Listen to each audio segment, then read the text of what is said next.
It's an entitlement county. The greatest portion of your county is elderly. They're on retirement. They're on Social Security. What your thoughts are in terms of the future of that? You change the future by changing people. The biggest change would be for everybody to come together and to work together. There's so many kind people that are interested in wanting to do something and help. Help us to help ourselves.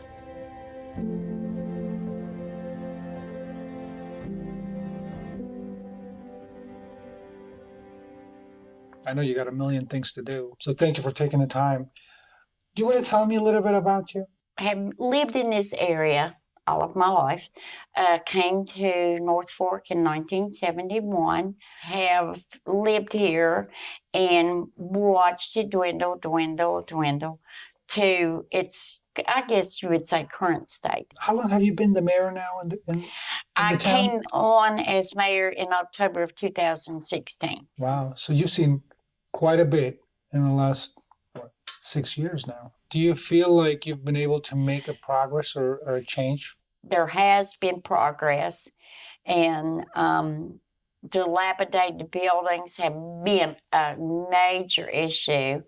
And I worked for several, 2 years maybe, trying to get them to demolish the old high school building, which was near and dear to my heart.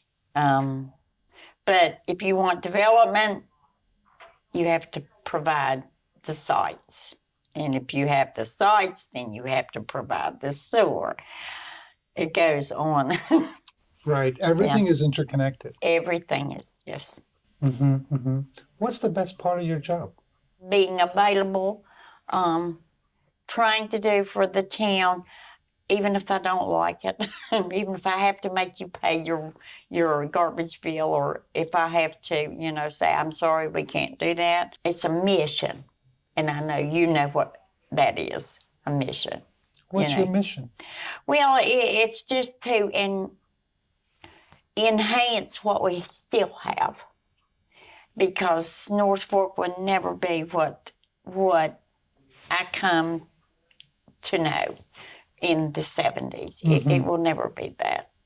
So what are some of the obstacles or the major obstacles that Northfork is dealing with? Every place, every municipality that you encounter in McDowell County will tell you infrastructure, and they will also tell you transportation, roads, and that's self-evident right here.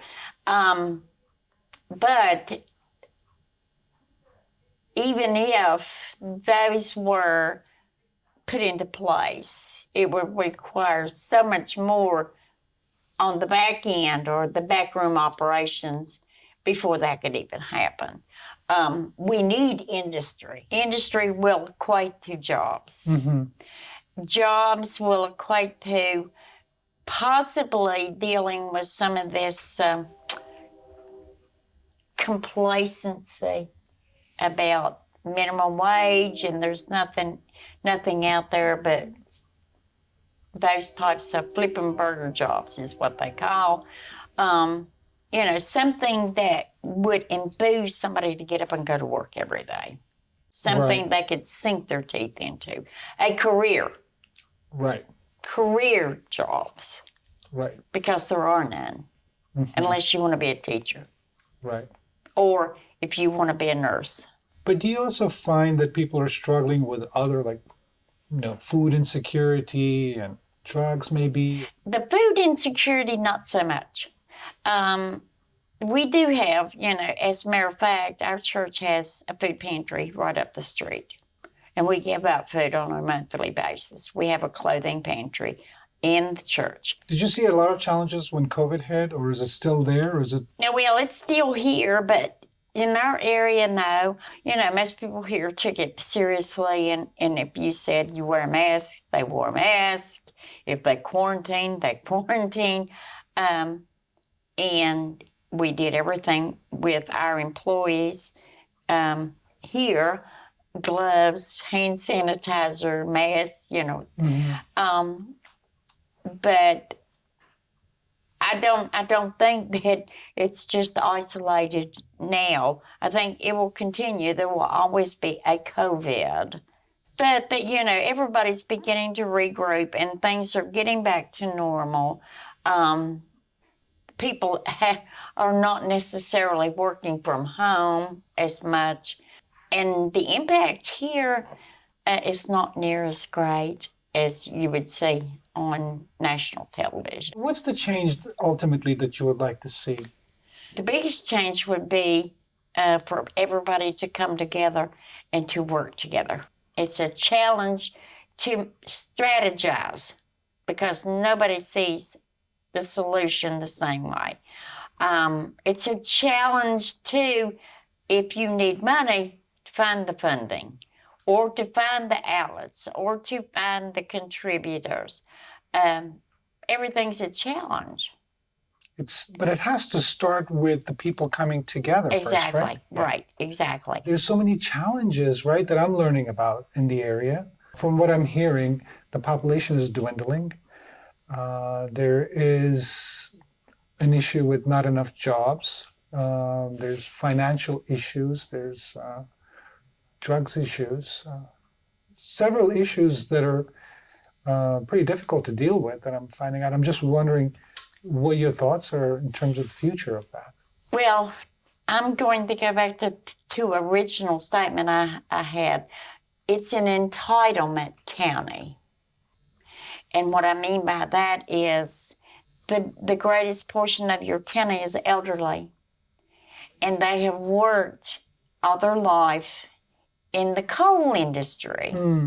And they were thrifty people, they saved, and they have wealth. But they're on a fixed income. They're on retirement. They're on Social Security. That's not going to go up every year, no matter how hard you work. The other half is the younger who don't have a desire to work or have been labeled as learning disabled.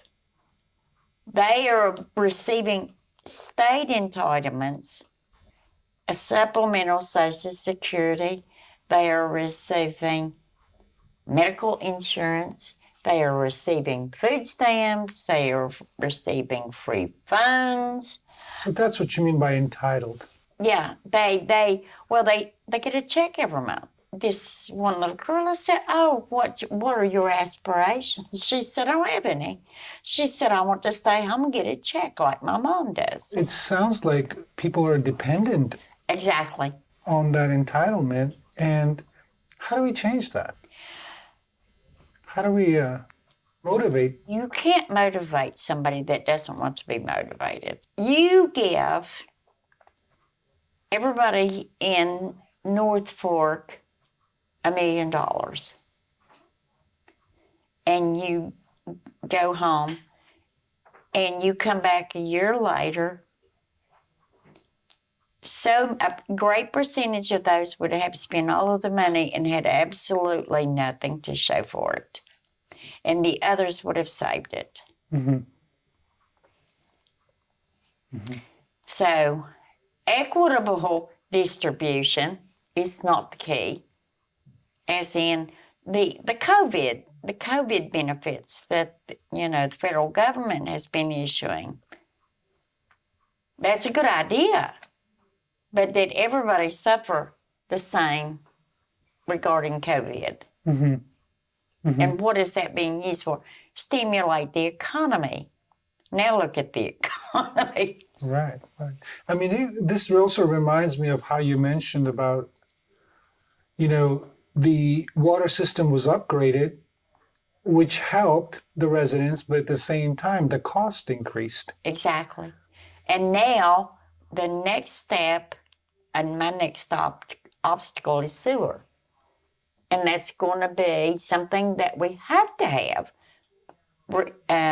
in order to comply with law, but it's going to cost. And we can't have new business unless we have it. Okay, you put in the water and the water bill's already doubled. So then if you put in the sewer, that total bill will be doubled. Mm-hmm. Mm-hmm. They want these things, but can their household income, absorb those increased costs Right. to provide them with what they need? What do you think of the future of the county and Norfolk? Where do you think this is headed? You change the future by changing people. People need to learn to communicate all over again as if they were newborn children and they first learned to speak. People text. Mm-hmm. People Facebook. People cell phone.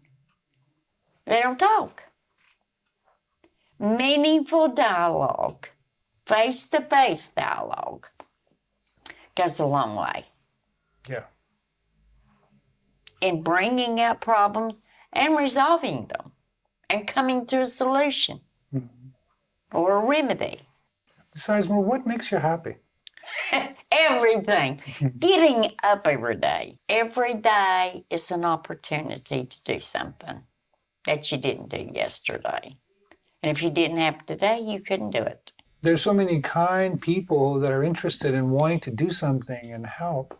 Is there any message that you would have for them? These are folks that are outside of McDowell County and are wondering how they could help or if they should help and what they should do. We don't say that we want you to just flood us with help, as in monetary help. Help us to help ourselves. Mm. Yeah. And don't give up. You know, how many times does a door-to-door salesman hear the word no? Hundreds of times. Does he stop? No. He doesn't stop when he says no. He stops when his feet are tired. Mm-hmm. And he gets a night's rest and he goes back out the next day. Give us resources, not necessarily money, not necessarily food. Give us or provide us or lead us to resources that we can solve our problems. Mm. We can strategize. We can make changes. And not that we don't want you here, but that your help is not necessary. It will always be necessary because everybody needs a little bit of a prod or a little bit of, sheep herder instinct. And that's great. And that help us to help ourselves. And that's where people like me can come in and help. Right. Focus on helping to get the people to be resourceful on their own. Exactly. Help us to help ourselves. Give us the resources, or lead us to resources. Don't bring the resources to us to say, don't worry about it. I've taken care of it for you. Right. Ms. Sizemore, what do you think is the definition or purpose of life? It starts with existence. It's the road we take in between that shows if you have life or you still have existence. It's the changes you make to make that journey, each step, better and better and better and better, and to enjoy what you've been able to accomplish. And making an impact on somebody else, that's gravy. Just, take care of yourself, take care of your family, respect and bless God every day, and it becomes life. Thank you so much. This is wonderful speaking with you, and I've learned a lot, actually. You have me thinking about some things. Thank you, Ms. Sizemore. Thank you so much.